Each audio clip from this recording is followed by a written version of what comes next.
بالله من الشیطان الرجیم. بسم الله الرحمن الرحیم. سوره طه سپاره 16 موضوع چی شروع میشه؟ ادامه امو قضیه فرعون با موسی علیه السلام و سپس هلاکت از او و قصه موسی علیه السلام با بنی اسرائیل آیت 79 80. اعوذ بالله من الشیطان الرجیم. بسم الله الرحمن الرحیم. یا بنی اسرائیل، ای بنی اسرائیل، قد انجیناکم، الله متعال میگه که یقینا ما شما را نجات دادیم، من عدوکم، از دشمن شما، و وعدناکم، و وعده دادیم بر شما، جانب طور الایمن، در طرف راست کوه تور را، و نزلنا علیکم المن و السلوا، و نازل کردیم علیکم بالای شما المن و السلوا. من و سلوا، من عبارت از امو یک قسم نوشابه بود سفید رنگ که ای به قدرت الله مثل امی نوشابه های بسیار عالی که قیمت بسیار گزاف داره، و سلوا و همو مرغ ها و پرنده های کباب شده در دشت برشان به قدرت الله مثل یک معجزه پایین می شد. الله متعال گفت کلوا من طیبات، بخورین از این چیزهای پاکیزه، ما رزقناکم، آنچه که بر شما رزق دادیم، ولا تطغوا فیه، و در ای از حد تجاوز نکنین، طغیان و سرکشی نکنین، بخیلی نکنین، ذخیره نکنین، حسادت نکنین، حق یکی دیگه تان تلف نکنین. فیحل علیکم غضبی، باز در او صورت الله متعال نعمت خدا از شما میبرداره و غضب الله بالای شما نازل میشه. و من یحلل علیه غضبی، و هر کسی که بالای از او نازل شه و غضب الله، فقط هوا بازو هلاک میشه. و اینی، و الله متعال برشان گفت که ما لغفار، بسیار مغفرت کننده هستم، بسیار بخشاینده هستم، لمن تاب، برای هر کسی که توبه بکنه و آمنه و تصحیح ایمان بکنه و عمل صالحا و اعمال صالحه بکنن، ثم اهتدى، سپس امر راه هدایت با استقامت، با ثبات و استواری تعقیب بکنن. وقتی موسی علیه السلام الله متعال دعوت کرد به کوه تور، موسی علیه السلام با بسیار عجله خود رساند. اینقدر عجله کرد اونجا رسید که هنوز امو قومش یا کسانی که همراهش بودن اونا نرسیده بودن. الله متعال از پیشش پرسان کرد که و ما اعجلک عن قومک یا موسی، و ما اعجلک، و چه چیز تو روا داشت که به بسیار عجله حرکت بکنی و بیایی، عن قومک، پیش از قومت، یا موسی علیه السلام. قال، موسی علیه السلام گفت هم اولای، آنها کسانی هستند که علی اثری، روان هستند در پی من، اونا همیه‌اند. و عجلت الیک ربی لترضی، ما عجله کردم و شتاب کردم و زود خدا به شما رساندم یا الله، تا که راضی شوی تو از ما. قال، فرمود فإنا قد فتنا قومک من بعدک. آل وقت موسی علیه السلام به عجله پیش الله میره و قومش امونجا همراه برادرش میمانه، همراه هارون علیه السلام. الله متعال میگه خودت خود با عجله آمدی، ولی قوم تو در یک فتنه، در یک امتحان خطرناک قرار داده شده است بعد از تو. و اضلهم السامری، و یک شخصی که سامری نام داره، سامره نام کدام شهر است در اون منطقه دیگه، همین شخصی که از سامره هست ای اونا را گمراه ساخته. فرجع موسی، وقتی که پس مراجعه کرد موسی علیه السلام الی قومه، به طرف قومه، غضبان اسفا، که بسیار غضبناک بود و بسیار متاسف بود. اسفا متاسف یا افسوس کنان. قال، گفت که یا قوم، ای قومن، الم یعدکم ربکم، آیا وعده نداد شما را ربتان، وعدا حسنا، یک وعده بسیار خوب، افطال علیکم العهد، افطال آیا طویل شد علیکم بالای شما عهد مدت، آیا وقت طویل شد از این خاطر شما گمراه شدید؟ ام اردتم، یا ای که خواستین ان یحل علیکم غضب من ربکم، ان یحل ای که نازل شود بالای شما، علیکم بالای شما، غضب من ربکم از جانب ربتان، فاخلفتم موعدی، باز شما خلاف کردین با وعدی من که ما وعده کرده بودن که ما در عقیده توحید ثابت قدم می باشیم. پس شما چطور با وجود از که موحد هستین گپ یک انسان جاهلی که سامری هست، بت پرست است، گمراه است، دلایل گمراهی از او را پذیرفتین؟ قالو گفتند قومش ما اخلفنا موعدک بملکنا، ما اخلفنا ما خلاف نکردیم موعدک از وعده تو، بملکنا به اختیار خود، بلکه این شخص ما را فریب داد. چه قسم یا را فریب داد؟ ولكن حملنا اوزارا من زینت القوم، میگه ما حمل کرده بودیم اوزار، بارهای، من زینت القوم از زیورات مردم. این سامری خیس بر از اینا یک عقیده شرکی و کفری را گفت که شما این طلا را چی میکنین؟ این طلایی را که شما گرفتین این بر شما وزر از گناه هست، این را کلش جمع کنین بیارین پیش من. یعنی بعضی کسا هست که زینت حیات دنیا را که الله حلال ساخته یا سر خود حرام میسازن. حالا برای خانم های از اینا خود طلا حلال بود، نگه داشتن طلا خود برای یک کسی حرام نیست. این خیست به بهانه ترک دنیا، متوجه هستین فکرتان باشه، این خیست اینا را گفت که شما دنیا را ترک بکنین، بیاین تمام طلاهایتان را جمع کنین پیش ما بیارین. در اسلام ترک دنیا نیست. در اسلام که است انسان مسلمان باید تارک دنیا نباشه، بلکه مال خوب داشته باشه، لکن مال خود در راه الله مصرف کنه، خودشون بخوره، نفقه فامیل خودم بده. این سامری اینا را فریب داد، گفت که نه شما ترک دنیا بکنین، کل طلاهایتان بیارین پیش من. مردم جاهل وقتی که گپ از این را قبول کردن، ولکن حملنا، میگه ما حمل کردیم اوزارن، امو بارهای از گناه را بر ما، من زینت القوم، از زیورات قوم، طلاهای کل خانم ها که پیش از اینا بود کل از را ما جمع کردیم. فقذفناها، کلش انداختیم در زمین، گفتیم این ما هیچ طلا را کار نداریم، هیچ زیورات کار نداریم، کلش آوردیم پیش روی سامری انداختیم که این ما ترک کردیم دنیا را. فقذفناها، پس اون ما افگاندیم. فکذلک القی السامری، سامری هم به خاطر که اینا را فریب بده و هم طلاهای خانم خود گرفت و آورد پیش روی کل از در این میدان انداخت که ما هم ترک دنیا کردیم، پرتی نمیجه. وقتی که کل از اینای طلاها را در این جای انداختن، دیگه چی کرد سامری کل طلاها را جمع کرد و در بین کوره آهنگری انداختش، هم کوره که طلا را ذوب میکنه. فاخرج لهم عجلا جسدا له خوار، این حالی چی کرد؟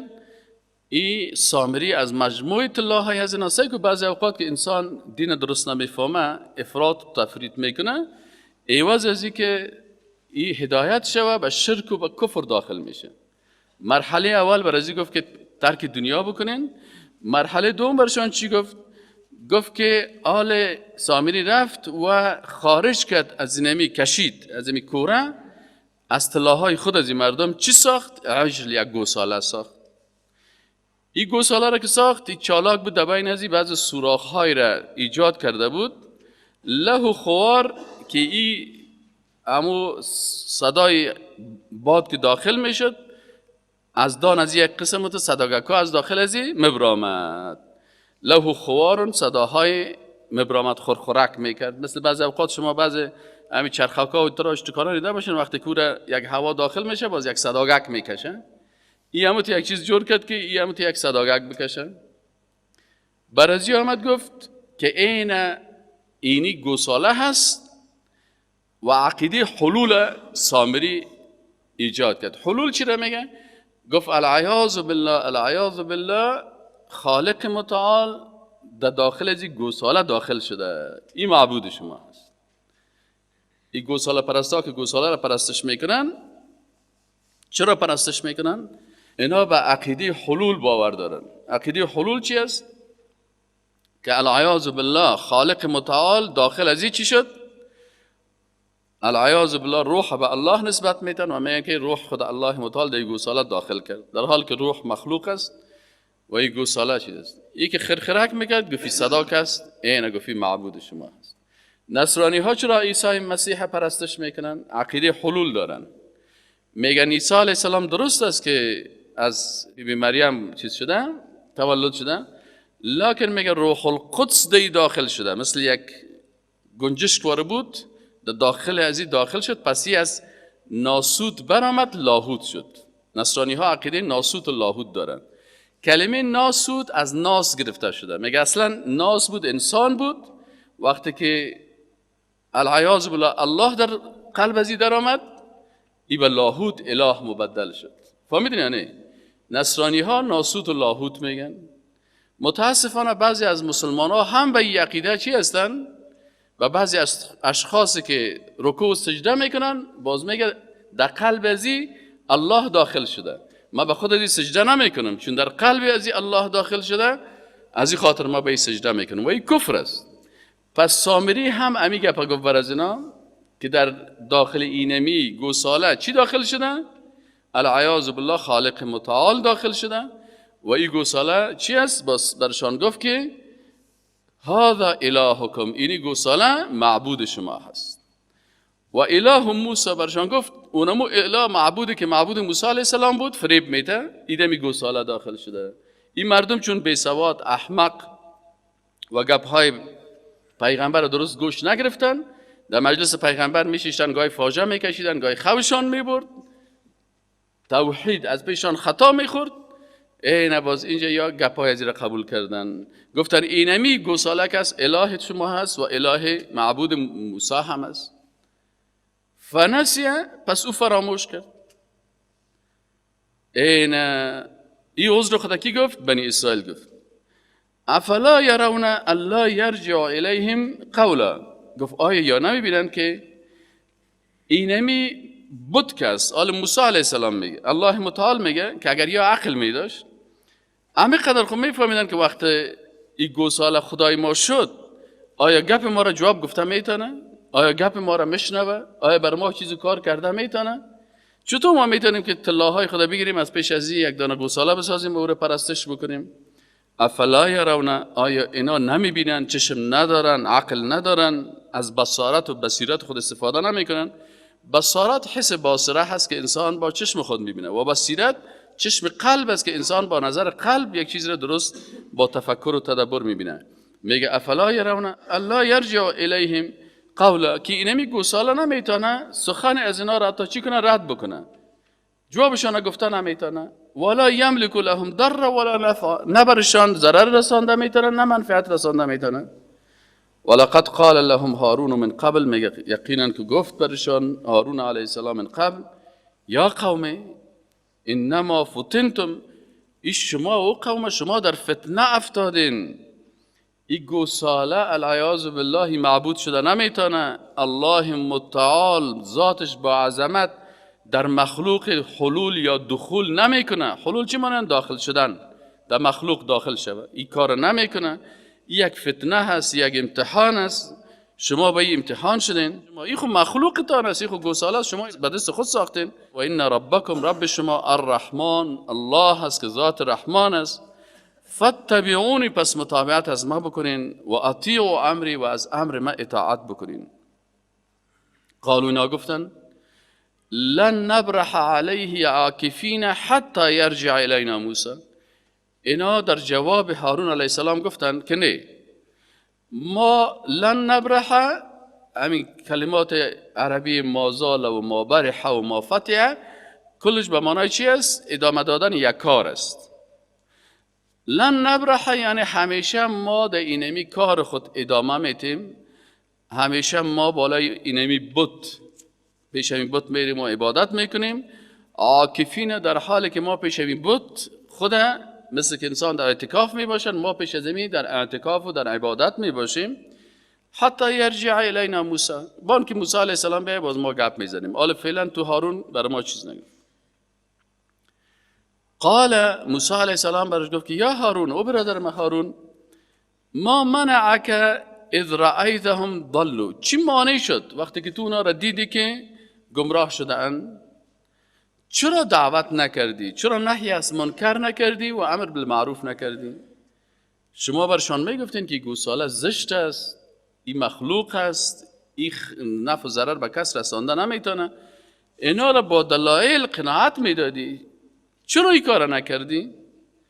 الا تتبعنی، آیا ای هارون تو از من پیروی نمیکنی؟ افعصیت امری، آیا اوامر مرا تو نافرمانی کردی؟ قهر سال موسی علیه السلام سر هارون علیه السلام که چرا اینا را نهی از منکر نکردی، چرا برشان نفهماندی؟ آل موسی علیه السلام میگه با بسیار جدیت از که یک کسی که سر برادر خود بسیار قار باشه، برادر طبعا برادر کلان است و برادر خرد است. برادر کلان از برادر خرد مثلا از این کلیش محکم گرفته بود که چرا این کار نکردی، مثل یک کسی از این سرش میگیریم تو محکم میگه چرا این کار نکردی، جدی برش میگفته. هارون علیه السلام برش گفت که یا ابن ام، قال، گفت هارون علیه السلام یا ابن ام، ای فرزند مادرم، این به خاطر عطوفت است، یک کسی میگه که او برادر عزیزم، او بچه مادرم، تو خود پسر مادرم هستی، تو خود دوست بسیار نزدیکم هستی، لا تأخذ بلحیتی ولا برأسی، از این سر و ریشم قسمی محکم نگی قار هستی سر من، لا تأخذ نگی بلحیتی بریشم ولا برأسی و بسر من، اینی خشیتو، ما ترسیدم، ان تقول، که باز تو بگویی، فرقت بین بنی اسرائیل، که تو تفرقه انداختی در بنی اسرائیل. ایناله تابعداری از موسی علیه السلام در دو صورت میشد. موسی علیه السلام برش گفت که الا تتبعنی، چرا متابعت از من نکردی؟ این دو حالت میتونست که متابعت از موسی علیه السلام بکنه. یکی ای که کسایی که گوساله پرست شدن، یک تعداد دیگهش مسلمان ماندن، کلشان گوساله پرست نشدن. کسایی که رفتن کت سامری و گوساله پرستی رو شروع کردن، موسی علیه السلام بر از او گفت که تو دو کار کرده میتونستی، یعنی هارون علیه السلام دو کار کرده میتونست. یا امرای مسلمانایی که گوساله پرست نشده بودن میخیستن امرای از اونا جهاد میکردن، جنگ میکردن. یک حالتش. حالت دومش که اگر واسش نمیرسید، هارون علیه السلام هم حرکت میکرد، میامد پیش موسی علیه السلام. از این خاطر موسی علیه السلام برش گفت که الا تتبعنی، چرا از من متابعت نکردی؟ افعصیت امری، نه او کار کردی نه ای کار کردی. هارون علیه السلام برش گفت که یا ابن ام لا تأخذ بلحیتی ولا برأسی، ای پسر مادرم از ریش و از سر من نگی، اینی خشیتو، ما ترسیدم، ان تقول، ای که تو بگویی، فرقت بین بنی اسرائیل، اگه من امروز اینا جنگ شروع میکردم، خود میامدی که جنگ است و چند نفر کشته شده، باز ما را میگفتی که اینو تو تفرقه بین بنی اسرائیل انداختی. ولم ترقب قولی، سخن مرا درست مراقبت و رعایت نکردی. پس من خاموش شدم که تا که تو بیایی، و من اینا رو کلشان یک پارچه نگاه کردم دیگه، ماندمشانه. آل موسی علیه السلام وقتی که موضوع را فهمید که هارون علیه السلام نیت نیک داشته، منتظر ازی بوده، قال فما خطبک یا سامری، روی خدا به طرف سامری دور میته و برش میگه که ای سامری، چی شد حال تو؟ فما خطبک، تو چی شده؟ ای سامری، تو چرا این کار کردی؟ قال بصرت بما لم یبصروا، بر من یک بصیرت داده شد، یک فهم داده شد، یک درکی داده شد که اونا او را ندیدن. لم یبصروا به، او را ندیدن. فقبضت قبضة من اثر الرسول، دی دو تفسیر است، علما دی دو تفسیر کردن. یک تفسیرشی است که فقبضت قبضة من اثر الرسول، که من قبضت گرفتم، قبضة یک قبضه خاک، من اثر رسول از نقش پای امو رسول که جبریل امین است. وقتی من او را دیدم که جبریل امین وقتی که آمد و سر اسب سوار بود یا حرکت میکرد، اما هر قسمتی که قدم ازی گذاشته میشد اونجا چی میشد؟ ای سبز میشد. من از امو یک قبضه گرفتم، از امو قبضه خاکزی دمی دان گوساله که انداختم فهمیدم که اگه پرتا این هم یک حرکت داشت ایجاد میشه. پس من میتونم فریب بتم از این طریق مردم. یکی یک دلیل دیگه علمای دیگه میگن که نه، این قسم نه هست. میگه ما قبضت قبضتا من اثر رسول، قبضت یعنی یاد گرفتم، قبضتا سخنی را من اثر رسول از سخنهای پیغمبر. من از سخنهای پیغمبر چیزایی را یاد گرفتم. فنبذتها، وقتی که تو رفتی امو علم را که من یاد گرفته بودید اوسو انداختم. یعنی دو تفسیر شد. بعض علما میگه که تفسیر اولی که از زیر خاک گرفته و چیز گرفته میگه ضعیف است، تو سند قوی میگه نداره. اما این دونیش میگه قوی تر است که معنایش است که اونا خب لفظی که دیدن قبضتو این تفسیر میگه کردن. بعض علما میگن که تفسیر قوی نیست، سند نیست.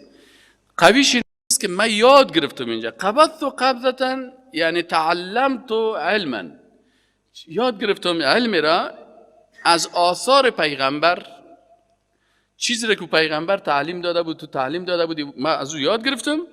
و وقتی که تو رفتی نبستها، من او را اوسا انداختم، عقیده را که یاد گرفته بودم او را ترک کردم، آمدم این کار دیگر را کردم. چرا این کار کردی؟ موسی علیه السلام برش گفت و کذالک سولت لی نفسی، این همی چیز زیبا ساخت برای من نفس من گفت بگی تو یک ذره مردم فریب بده. یگانه که دمی فریب کاری مردم بسیار خوشحال می باشه که مردم من بازی دادم، فراست خدا در فریب کاری. یگانه یکی در خنداندن مردم بسیار خوشحال می باشه که خدا لوده جور میکنه، مردم کٹ کٹ کٹ سر لودگی ازی، گاهی خدا شادی جور میکنه، گاهی خدا به شک جور میکنه. دیده نه بعضی کسا هم شخصیت خدا از دست میدن. بعضی کسا هستن برای توهین و تحقیر دیگران بسیار خوشحال می باشه که فلان نفر ما تو شکست داده میشه، تو دلایل گفتم، تو ذلیل ساخته میشه. اینی کلش تقاضاهای نفس است. بعضی کسا هست مطلقاً میخواد که پیش خود یک چند نفر داشته باشه. این من بسیار نفر دارم، طرفدار دارم، پیرو دارم. میخواد مثلا یک حزب یا یک گروه یا یک کار خرابی را ایجاد میکنه تا مردم چی کنه؟ گرد خود جمع بکنه بگه تو من مردم دار هستم. سامری گفت من هم یک چیز خواستم، نفس من برای من گفت که بگی همین مردم کلگی پشت موسی علیه السلام روان است، کلگی نه پشت هارون علیه السلام روان است، پشت تو چرا نرن؟ ما هم خواستم برای از اینا چی کردم؟ یارو گمراه ساختم تا که ما هم یک تعداد نفر داشته باشم. بسیاری کسا وقتی که سال میکنن که مثلا در فلانی حلقه درس استاد یک نفر شیشته بیا که ما و شما هم گروه جور کنیم یا گروه جور کنیم. او برادر مردم جمع کردن به هدایت جمع بکو، به قرآن جمع بکو، به سنت رسول الله صلی الله علیه و جمع بکو، به منفعت تو هم باشه، به منفعت از اون. این نفرها سیایی لشکر اگه 100 نفر از پشت تو ناکی روان باشه و زنده باد و مرده باد بگیره، این چی فایده میکنه؟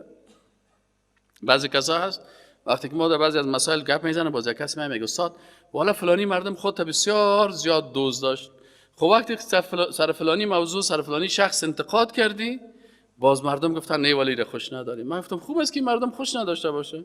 اون مردم میگه که هر منکراتی که ما کردیم شما او را نگوین بر شرابخور که تو شرابخور ظالم هستی، بر دزد نگو که دزد هستی، بر قمارباز نگو قمارباز هستی، بر مشرک نگو مشرک هستی، بر بدعتکار نگو بدعتکار هستی.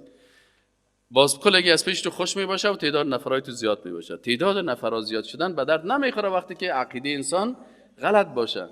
یک نفر باشه پخته باشه، نه که 100 نفر باشه بیدین و گمراهی که با پیسه و با چوکی و با مقام از پشت مردم میدوه در گمراهی ها، دیگر روزی که حق و صحیح بود باز فرار میکنن. پس از این خاطر است که سامری گفت که این گپا را من کلشه چی کردم؟ من که خواستم عقیده حلول در بین از اینا پیدا کردم که این الله در بین گوساله داخل میشه، العیاذ بالله کفر ایجاد کردم و این کل کارا را من چی کردم؟ به اساس از اینکه من یک علم و دانشی برای من داده شد که ایره دیگران نمیفهمیدن. از این خاطر رسول الله صلی الله علیه و آله که اللهم انی اعوذ بک من علم لا ینفع، پروردگار من به تو پناه میبرم، من میخواستم که از شیطان پناه میبرم، از او علم پناه میبرم به تو که او منفعت نداره، از او شهادتنامه ماستری و لیسانس دکترایی به تو پناه میبرم که او مرا مغرور بسازه، متکبر بسازه و به منفعت من نباشه.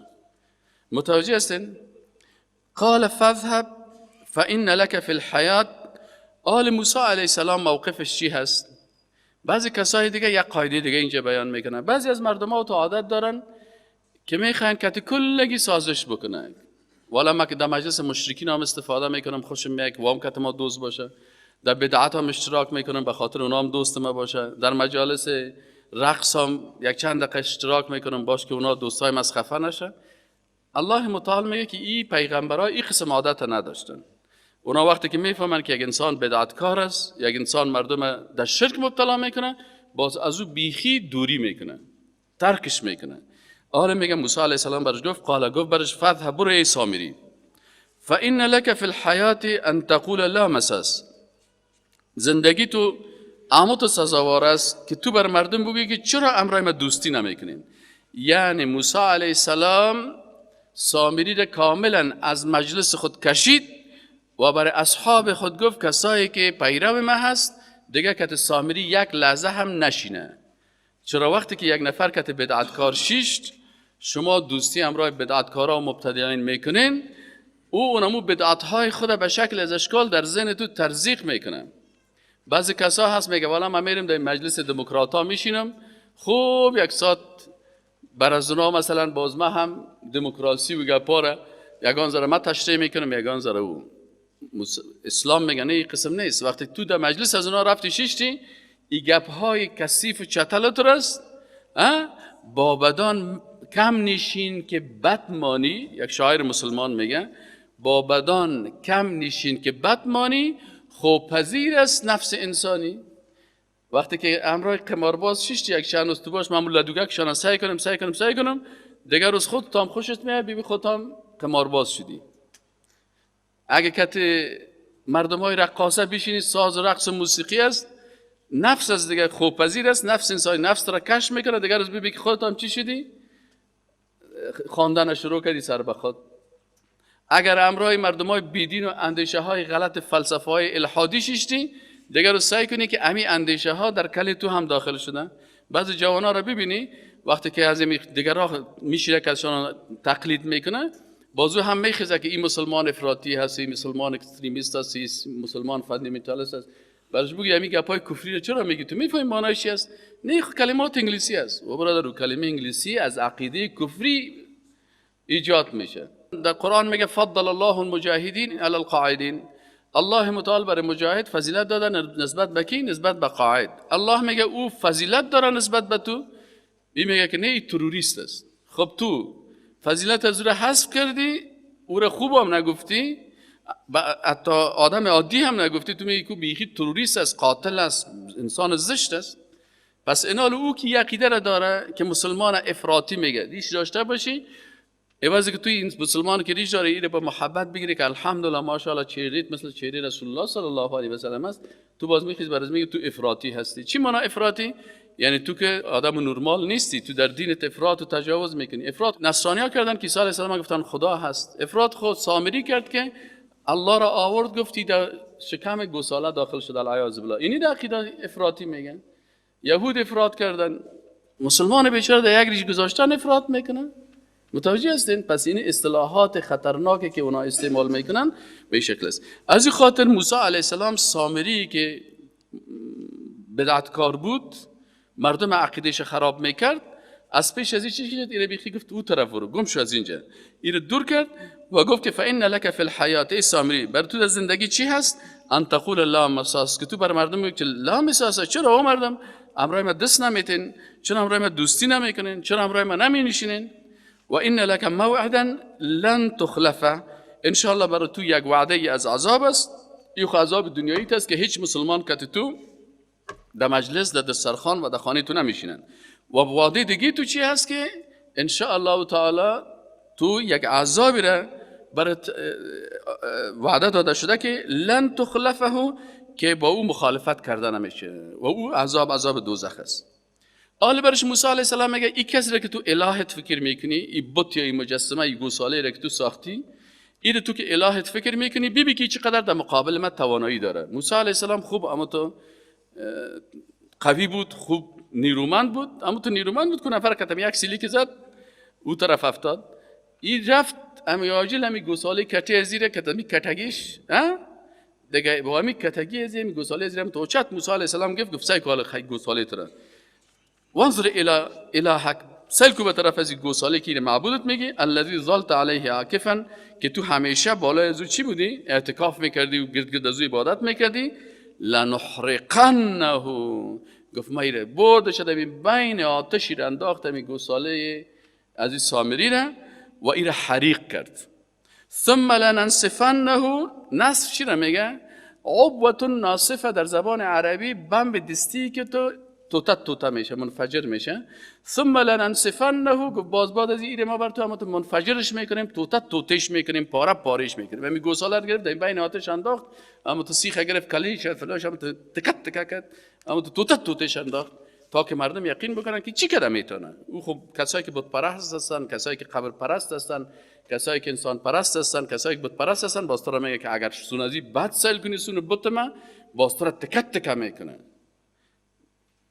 خانه تا برات خراب میکنه. ای نمازی نفر گفت باش که موسی علیه السلام گفت بام که معبود تو مرا تکت کنن، باش که من خودش تکت میکنم. پیش روی کلشان آوردش در بین آتش انداخت و سیخ گرفت هم تکت کش کرد امی گوساله سامری ده.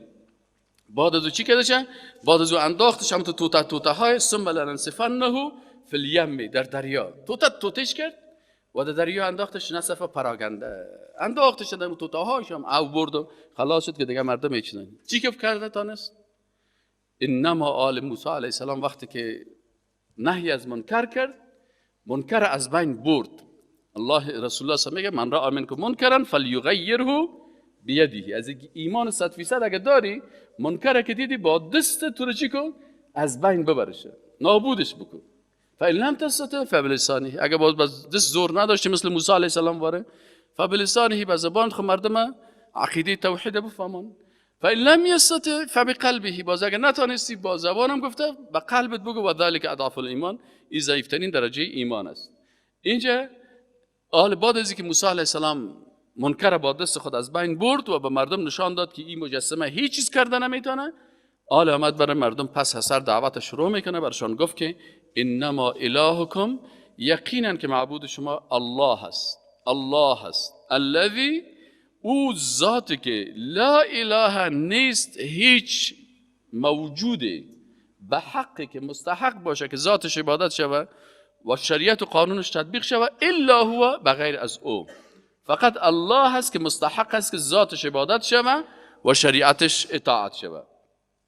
وسع کل شیء علما، او خالقی که علم از او احاطه کرده است. وسع ای احاط علمه کل شیء، یعنی علم الله متعال همه چیز احاطه کرده، از تمام مخلوقات خود با خبر است. این علم الله را شما در قرآن عظیمشان ببینید که الله متعال از مخلوقات اولین تا آخرین تا قیامت، تا بعد از قیامت الله متعال خبر میده. این علم الله هست. از آدم علیه السلام، قبل از آدم علیه السلام، آسمان ها، زمین، ملائکه، جنت، دوزخ، صراط، قنطره، از کل ازی الله متعال چی میکنه؟ خبر میده. الله ذاتی هست که احاط علمه کل شیء، احاطه کرده، وسع کل شیء علما. كذلك نقص عليك من انباء ما قد سبق. الله متعال میگه اینی قسم بیان میکنیم، نقص نبین، بیان میکنیم علیک بر تو ای رسول الله صلی الله علیه و آله، من انباء ما قد سبق، از خبرهای گذشته ها. ببین که چه قسم مردم مشرک میشن، چه قسم مردم اعتقادات غلط ایجاد میکنن، چه قسم مردمای بیدین مثل سامری پیدا میشه و چه قسم اعتقادات غلط بدعت میکنن. پس الله متعال گفت کذالک، اینچنین نقص و بیان میکنیم علیک بر تو ای رسول الله صلی الله علیه و سلم، من انباء، از اخبار ما آن کسانی که قد سبق قبل از تو گذشته هن، و قد آتیناک، یقینا که ما دادیم بر ای رسول الله صلی الله علیه و سلم، من لدنا ذکر، از نزد خود ذکر. آل علم لدنی چی هست؟ اینجا بر رسول الله صلی الله علیه و علم چی داده شده؟ علم لدنی. علم لدنی که از جانب الله داده شده از چی است؟ وحی است، قرآن است، سنت است. حالا بعضی کسا رو ببینیم میگه من علم لدنی دارم. کو که علم لدنی که داری سر تو قرآن نازل شده، سر تو سنت نازل شده؟ امی آیت قرآن چی میگه؟ بر رسول الله صلی الله علیه و میگه وقد آتیناک، یقینا ای رسول الله صلی الله علیه و ما بر تو دادیم من لدنا ذکر، از جانب خود ذکر که قرآن عظیم شان است. یعنی علم لدنی بر رسول الله صلی الله علیه و وحی را که قرآن است و سنت است الله متعال برش داده.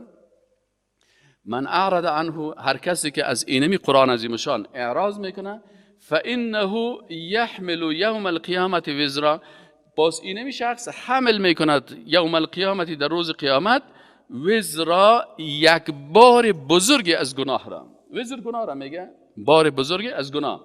خالدین فیها، همیشه در آتش دوزخ می باشند. و ساء لهم یوم القیامت حملا، و بسیار ساء بد است لهم برشان یوم القیامت در روز قیامت حملا برداشتن. باز امی بار گناه ها را که پشت میکنه در کله خود، ای در روز قیامت بسیار زشت است.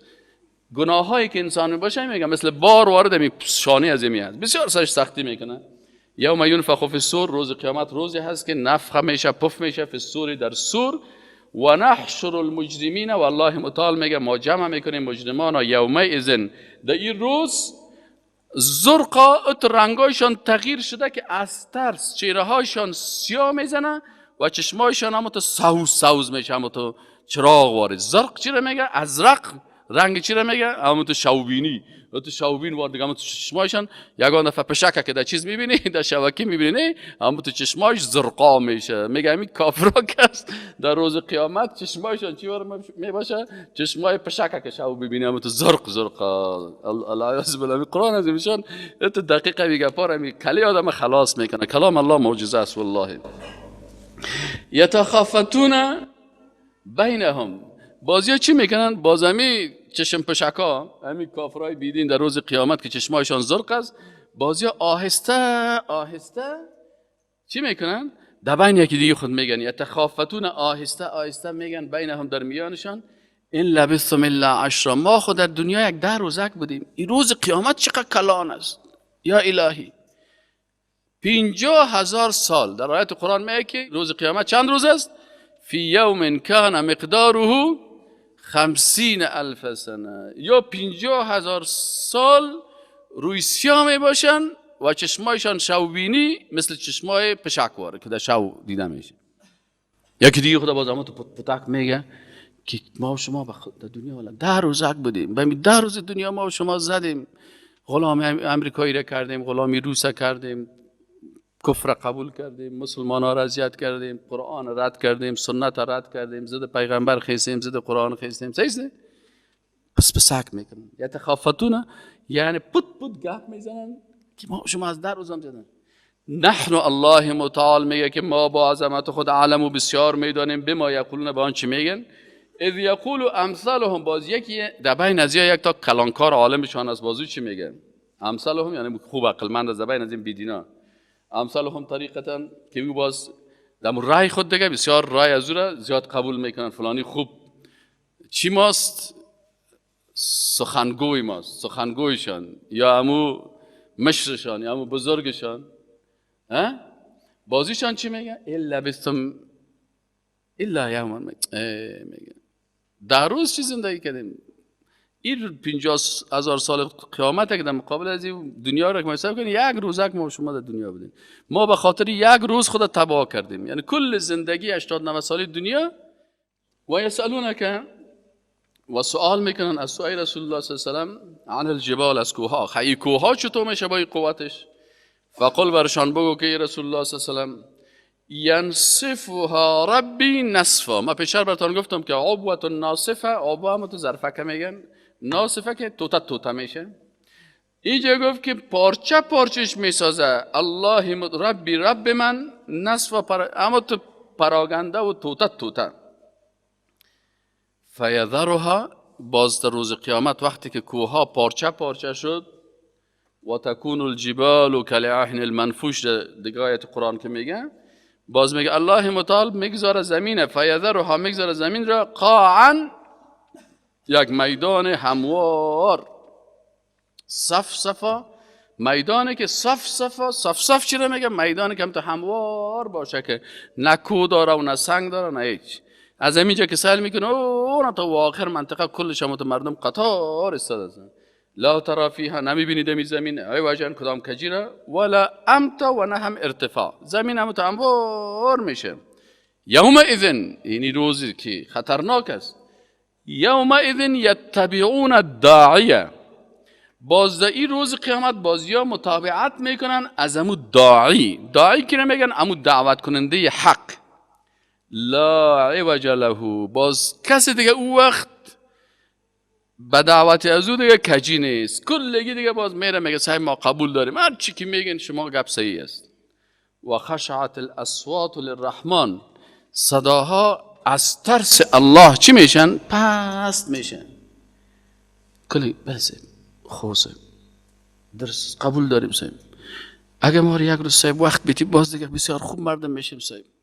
توبه میکنیم صاحب، از سوسیالیسم هم توبه میکنیم صاحب، از کمونیستی هم صاحب توبه میکنیم. کلگی دیگه باز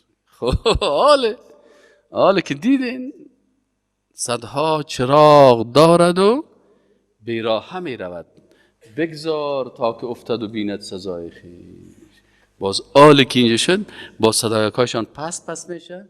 فلا تسمع الا همسا، از یا میگه نمیشنوی مردم های بیدین، میگه تو آستا یک پت گپ میزنه که کاش که تو نمیکردیم، کاش که تو نمیکردیم، کاش که کافر نمیشدیم، کاش که کار نمیکردیم.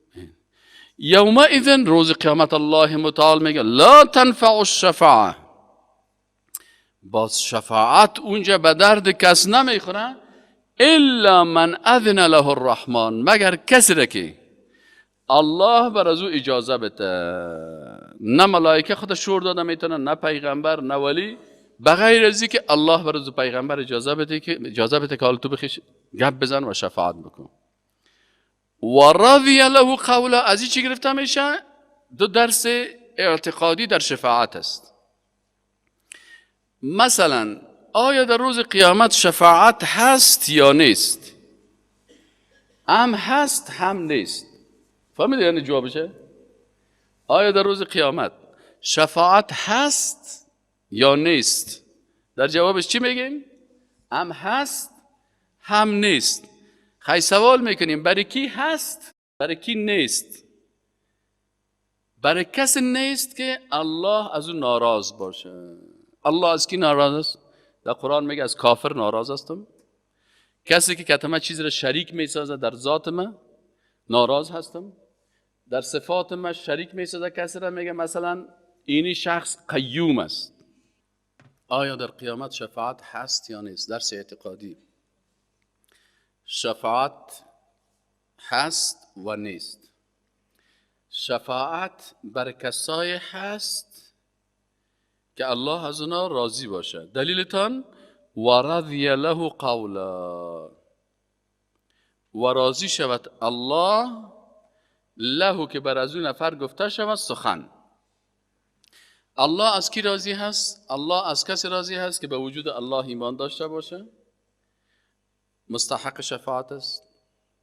به وحدانیت الله ایمان داشته باشه، توحید ذات بفهمه به او زندگی بکنه، توحید صفات بفهمه به او زندگی بکنه، توحید عبادت بفهمه، توحید اطاعت بفهمه، توحید اسماء و صفات بفهمه، تعهدات خود با کلمه لا اله الا الله حفظ کرده باشه. برای ازی این مستحق شفاعت است. خیلی برای کی شفاعت نیست؟ برای کسی شفاعت نیست که او کافر باشه، در شرک مبتلا باشه، در بدعت ها مبتلا باشه، سر الله تهمت کرده باشه، سر رسول تهمت کرده باشه، مرتد شده باشه. اینی که 10 نواقض ایمان از وجود از پیدا شه و که ایمان از این شکسته باشه یا هیچ ایمان نداشته باشه، برای او شفاعت نیست. پس پیغمبر شفاعت کرده میتونه اما برای کافر نمیتونه، برای مشرک نمیتونه. اینال الله متعال میگه که لا تنفع الشفاعت، و شفاعت منفعت نمیرسونه الا مگر من کسی که اذن له اجازه دادش دورا، برای از اجازه داد. کی داد؟ الرحمن، الله برش اجازه داد. ای پیغمبر تو حق داری که یک نفر شفاعت کنی، اجازه ما هست. اصل شفاعت که از حق الله هست، اصل شفاعت حق الله هست. آلی ای حق شفاعت الله برای بعضی بنده های خود میده که شما هم میتونین شفاعت بکنید. چی میتونی شفاعت بکنی؟ تو پیغمبر میتونی اینقدر نفر شفاعت بکنی، تو ولی میتونی اینقدر نفر شفاعت، تو نبی میتونی اینقدر نفر شفاعت بکنی، تو شهید اینقدر نفر شفاعت کرده میتونی، تو مجاهد اینقدر نفر شفاعت کرده میتونی. الله برشان تعیین میکنه و برش حق شفاعت الله برشان میده. نفرایی که برای او شفاعت هم میشه او را الله تعیین میکنه. برشان میگه که ای پیغمبر تو برای کسایی شفاعت کرده میتونی که موحد باشه، گناهگار باشه، مستحق دوزخ است، 3 روز دوزخ میره، برو شفاعت کو کمی 3 روز روانش به دوزخ نکنم. یا یک کسی مسلمان از دوزخ داخل شده، یا الله این بیچاره در دوزخ داخل شده میسوزه، یا الله یه خوبی از کلمه میخونه 10 روز باید در دوزخ باشه، خیر سمینه یا پروردگار از دوزخ بکش. اما مشرکی که ابدالابد باید در دوزخ بانه، بازو رو کس شفاعت کرده نمیتونه.